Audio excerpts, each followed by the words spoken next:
رسول الله صلى الله عليه وسلم پێی خۆش بوو لە کاتی جەنگە با بڵێن لەشکرەکەی جوندیەکانی عەرضی خۆیان بکەن هێز و بازی خۆیان پیشانی دوژمنەکانیان بن خۆیان لە ئەوێ فەرمێ بۆ دوو جانە لە جەنگی بەدرە پەڕۆیەکی سووری لە ناوچەوانی بەست ئاماژە بووەجی یعنی مندانانشم تا خوێنم نەڕژێ بە خوێنی هەمووتان نەڕێژم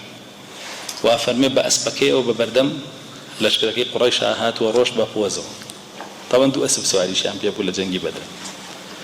ئەفەرموویان يا رسول الله صلى الله عليه وسلم ها بۆ دوو جانە تەکەبوڕەکە فەرمی ئەو تەکەبورە الله جل جلاله لە هەموو کاتێکا ڕقی لێتی ئەلەوێیانە بێ ئەلێ خۆشیوێ